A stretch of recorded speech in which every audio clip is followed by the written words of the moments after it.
Hey, what's up, Impact City? It's Meredith, and I wanted to talk to you today a little bit about the word trust. And I think along with that word comes the word perseverance. And I will tell you that the Gray family has learned to perfect the word perseverance over the last 4 years. Really, ever since Justin and Mindy had decided to start Impact City Church and talk to us about it in a small group, we have felt like we wanted to be along that journey with them and on that ride. And so for 4 years now, we have been standing in agreement on a list that we created for the perfect house for our family. We actually live in Dublin, so quite a ways from Pataskala, and in a 2-bedroom townhome that we've been in for almost 11 years now. And so our heart's cry has always been to be out on that side of town, but also in a house where our family could grow, and where we could also grow within the community. So for 4 years now, we have been standing in faith that God was going to provide that perfect house for us, but obviously in His timing, because as we all know, His timing is always perfect and so much better than what we can comprehend. Well, we started the journey diving deeper into finding that perfect house at the beginning of the year. And as most of you know, the market is pretty bleak. So trying to find that house was, to us, it felt like a needle in a haystack. And there were lots of tears shed. There were lots of frustrated nights, not knowing if we were going to find it. Also knowing that we were kind of working on a timeline where in our current situation, current living situation, we needed to be out by June 1st, or we needed to sign another year-long lease. And for us, knowing that God called us to be on the east side of town, a year-long lease staying where we were at was not an option. So we were really walking it out in faith and trust, knowing that God would provide. So the house we had actually found a couple of weeks ago, one that we thought was perfect for us. It didn't necessarily match all of the things that were on the list that we created a handful of years ago, but it was something that we could make work. There are definitely a couple situations that we would have to make shift and move some things around in order to make that happen. But we thought, you know what, this is probably going to be the one. So we had people lay hands on it. We had people pray over it. And we thought, okay, we're going to bring these people a bundt cake. We're going to do it up big. We'll bring them a bundt cake. We'll put our picture, family picture in there and a card. You know, who's going to turn that down? Well, come to find out, God's plans were bigger than what we had anticipated for ourselves. And we lost out on that house to somebody who bidded much higher than what we did. And needless to say, we were crushed. We thought, okay, Lord, you've called us out here.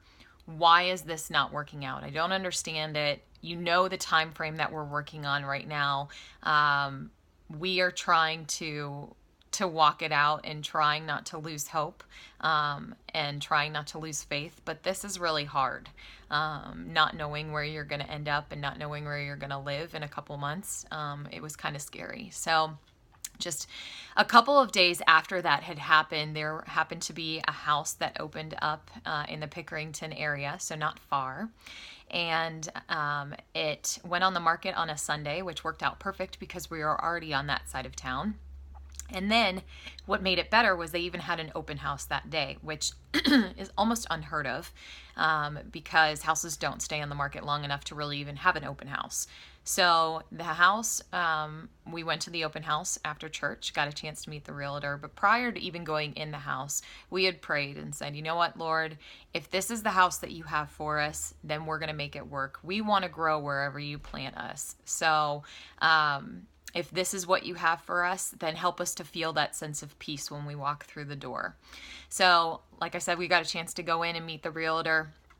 Don't even think we made it halfway through the house when I turned to Drew and I said, this is it. This is our house. And he felt the exact same peace that I did. And we walked out of there, even knowing that there were some rooms I didn't even bother going into, just because I knew that this is where God wanted us. So we went home that night, we put an offer in, and heard back the next day from the realtor for the seller who said, you know what, we're going to make a decision by 5 o'clock tonight. We'll let you know by 7. So make sure all offers are in. So we put in our final offer at 4:15 that night, and basically felt like we were going to throw up the entire day. Just a bucket of nerves, really, really wanting this. And so I got a call from our realtor at 6:20, said, hey, give me a shout, one of you. So I called and said, hey, what's going on? He said, it's not too good. You guys weren't the highest offer. And I thought, man, we lost out again. But he proceeded to say, even though you weren't the highest offer, the agent absolutely loved you guys and you got the house. And I just remember almost like the wind knocked out of you. I couldn't stop crying because we lost out on a house because we weren't the highest offer.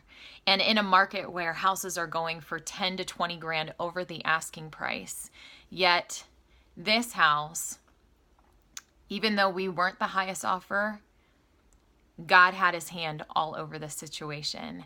And then to take a step back and look at that list that we had created 4 years prior, to see that all of the things that we had been praying for and speaking and believing for so long, God had matched up perfectly in this house. You see, the other house that we had looked at, we thought, you know what?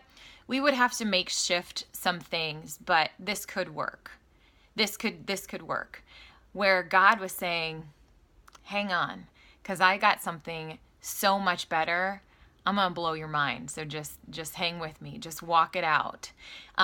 So verses that we were standing on, like Philippians 4:19, that says, and my God will meet all of your needs according to his riches in Christ Jesus. All of those things that we have been praying for and believing for, he matched all of those up with this house. Another verse that we had stood on was Jeremiah 29:11. For I know the plans I have for you, declares the Lord. Plans to prosper you and not harm you. Plans to give you hope and a future. These were verses that we stood on these last 4 years, knowing that where God called us was where we were going to grow. And we just had to trust him. We had to persevere during those times where, yeah, it was hard. Man, it was really hard. But knowing that the end result would be more than we could have even imagined. So I don't know. I hope that gives you some encouragement. If you're going through some stuff right now where you are really going to have to dive in deep to that perseverance, you're going to have to dive in deep to that trust, know that it is worth it. Know that your God that you serve has plans that are bigger and better than you can even imagine. And know that you're not walking it out alone either. He is with you every step of the way. So trust in that. I hope that gives you some encouragement. And know that the Grays are moving to Pickerington and we are moving into this house in less than a month. So thank you so much for watching and have an awesome day.